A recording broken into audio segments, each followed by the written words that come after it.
I feel like early on, like you had these bigger songs, but the songs were bigger than you. Almost. They was. Because you weren't like running around, like around that time you had like fucking Migos running around getting shootouts, like make a world star. You were just putting out hit records. I was just putting out hits at the crib. The songs were bigger than whoever K-Camp is. So what was it that you were able to do that you realized was making like traction and inroads when it came to like grabbing these fans? And I had to get in front of it because that wasn't the first time I heard that. I heard that shit so many times. So it was like one of them things, like I had to, you got to step back and figure out why the hell is this happening? You know what I'm saying? Why is the song, of course I make great music, but why is the song bigger than me?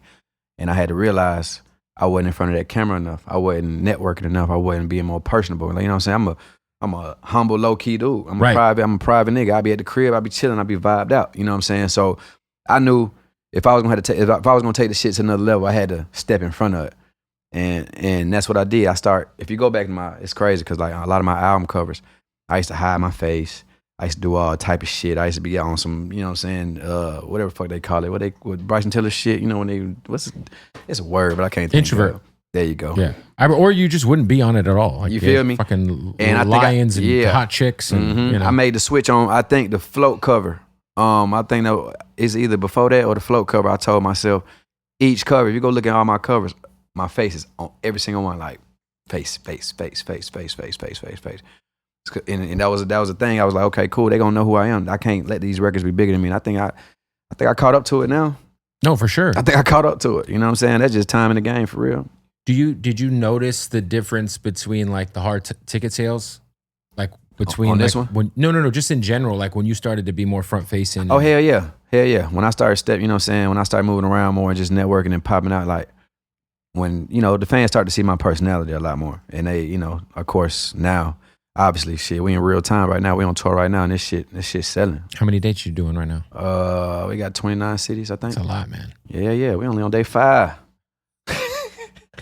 Running it up, man. You know what I'm saying? We sold out the like we killing it. Like I'm not surprised, but I'm surprised because I've been touring 5 years straight, bro, and it's been a process. It was at a point where it was only 50 people in the building. And it turned into 100 people. You know what I'm saying? The process just touring and putting that money up and not really coming back with no financial results. But it's like, is this shit working for real? You know what I'm saying? Next because if you come back, it's 100 one time. The next time it's 500. You know what I'm saying? But you gotta keep putting that money up. You gotta keep taking that risk and betting on yourself. And I've been betting on myself this whole time, and I finally feel like it's paying off. 100%. For you, man. Is there anything that you would, a lot of artists, they'll sign a deal and they get their advance and, it works out or it doesn't work out. I feel like the major label versus independent thing, it's really just it's not a one shoe fits all type of situation, right? For sure. But what would be your advice to somebody who maybe is contemplating whether or not they maybe they have an option to sign to a major or they could continue to be independent and run it up? With what would be that piece of advice you could give someone like that? I'm gonna let these niggas know right now, this independent space ain't sweet. But they selling on the internet, making this shit seem like, I just go independent. You're gonna just pop off and make money. I keep all the money. You know what I'm saying? That shit ain't sweet. Like I wake up every day and on top of business and just, what I'm saying, group chat, just it's a real business, dog. Like you gotta really take yourself out of the artist mindset and become a real businessman when it comes to this shit. And if you don't got your business together, if you can't really understand contracts and conversations that lawyers are having or accountants have, like if you can't understand the language, it's gonna be tough for you. So my advice is get on that internet, pick up a book, get on ChatGPT, figure out what publishing mean, figure out what goddamn royalties, splits, all this shit, everything that come with this shit. You gotta really do your research. And it took me years to do I'm still learning shit. Like my lawyer text me some other day and I was like, what the hell does that mean? You know what I'm saying? I had to put that shit in chat. Like, you know what I'm saying? It's a never ending process of learning. But if you get in this space, it can be very lucrative if you know what the hell you're doing. But independent space is just no layup. Like I'm about to just jump in this shit and just win. How important is the pub side? Because I feel like artists it's like that's like trigonometry or arithmetic to a lot of artists. It's like the publishing shit is so confusing. It is, but it ain't. You know what I'm saying? It's like, it was confusing to me at first, to your point, yeah, it is confusing, but once you figure it out, it's just extra stream of income. You know what I'm saying? Like, it's just, your songs There's like mechanical royalties. There's the master, and but it's like the mechanical royalties. Like I don't want to say it wrong, but it's like radio. Then you got some. It's like it's a whole bunch of shit, man. It's like it's confusing. It's confusing as fuck. Yeah, you're right. See, I'm like that shit confusing as hell. But you know what I'm saying? It just you got to just get somebody to collect and admin your shit and just have a good relationship with that person, and she can like what I do with my publisher. Shout out to Tammy. You know what I'm saying? Like anything I don't know, I'll be like, hey, what is this? What is this? What is this? What does that mean? What does that mean? How does that work? And you just learn day by day. But as long as that check getting cleared, you're down. What publishing it? You know what I'm saying? That check cleared. A lot of artists have been selling catalog lately. Yeah. Is that something that you've entertained at all or would? Yeah, I had before, probably like 2-3 years ago, but it wasn't enough for me. It wasn't enough to like, I might just give y'all my shit, just be good with it. Did you sell anything? No. I got all my shit. Yeah.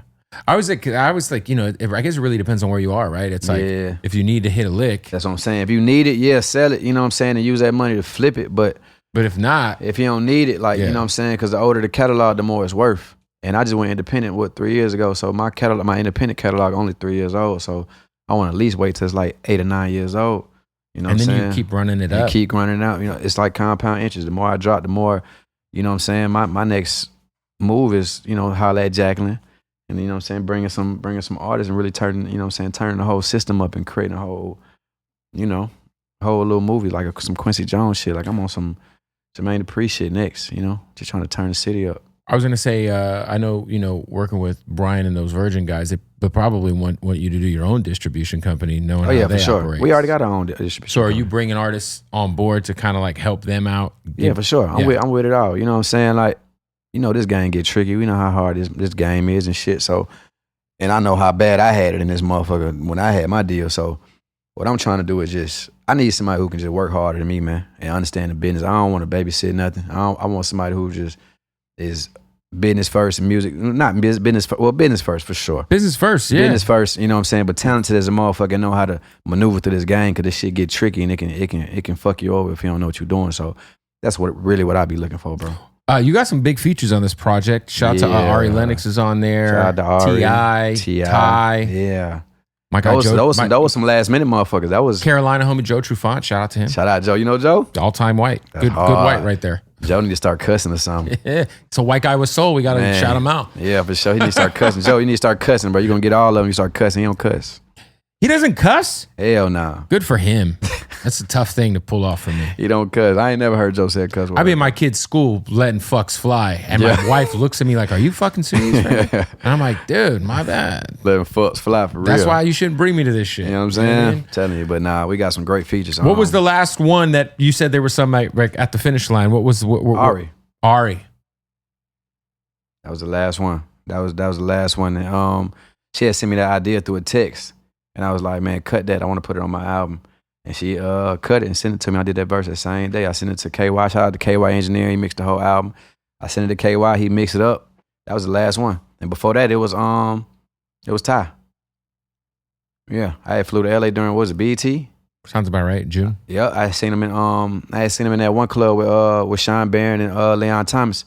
And I text Sean. It's like, hey, set up a session. You know what I'm saying? I'm in town. I'm trying to finish the album. And we put up on Ty shit, and I did that early morning. He knocked his verse out. Like every feature was like clutch, but it came so through. you and Ari were texting. She's like, "Yo, I got this idea," and you're like, "Yeah, I need that." I need it because she wrote the song. It was called "Floating." I was like, "Shit, that's perfect."